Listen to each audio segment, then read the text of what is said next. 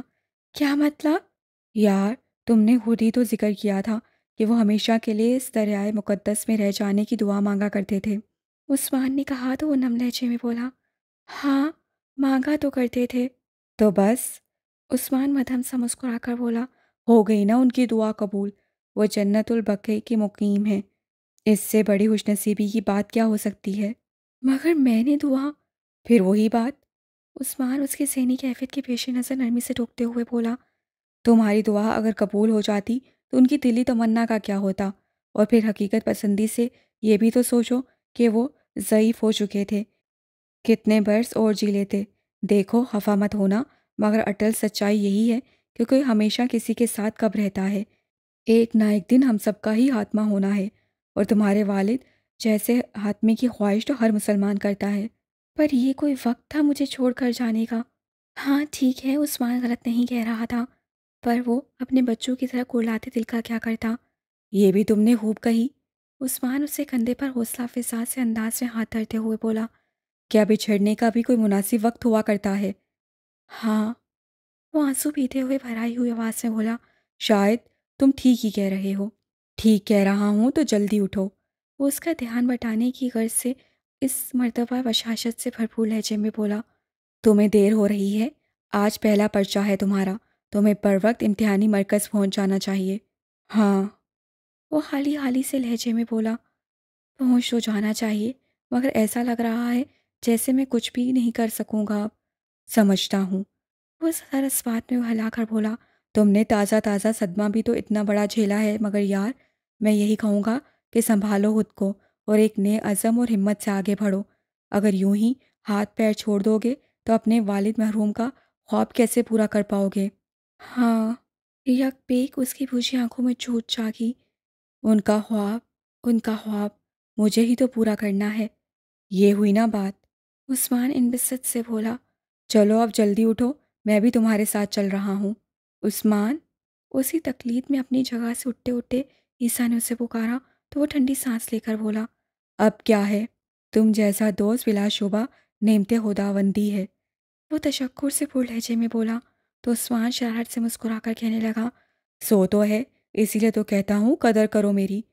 اس کا وجود واقعی عیسیٰ کے لیے نعمت تھا، ایسی نعمت جو عنقریب اس سے چھن جانے والی تھی۔ خاکسار کو آتش کہتے ہیں۔ اسے ویزے کی دگرگوں حالت نے واقعتاً تشویش میں مبتلا کر دیا تھا، چنانچہ وہ کچھ دیر مزید بیزی کے پاس ٹھہر کر اسے ڈھیر تسلیاں دینے کے بعد وہاں سے سیدھا ڈاکٹر اختر پال کے کمرے میں چلا آیا تھا۔ گھنے سفید بالوں سے بھرے سر والے سرو قد، سپاٹ چہرے اور بے پناہ ذہین آنکھوں کے حامل ڈاکٹر اختر پال کا شمار صف اول کے ڈاکٹروں میں کیا جاتا تھا۔ ان کی پیشورانہ مہارت بے مثال تھی۔ او مسٹر آتش! وہ آنکھوں پر نظر کی اینک لگائے کسی کتابچے کا مطالعہ کر رہے تھے۔ اسے دستک دے کر اندر داخل ہوتے دیکھا تو کتابچہ ایک جانب رکھتے ہوئے خوش آمدی مسکراہٹ اپنے لبوں پر سجائے بولے، please have a seat. Thank you doctor. وہ نشست سنبھالتے ہوئے بولا، کہیے؟ انہوں نے پوچھا، کیسے مزاج ہیں؟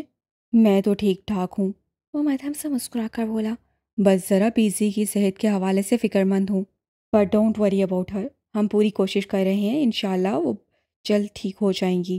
آپ کی کوششوں پر ہمیں پورا یقین ہے ڈاکٹر، مگر پھر بھی، وہ گمبھیرتا سے بولا، اندازاً اسے مکمل صحتیاب ہونے میں کتنا وقت درکار ہے؟ آپ تو شکر کیجئے کہ ان کی جان بچ گئی، وگرنہ جس طرح کا یہ حادثہ تھا۔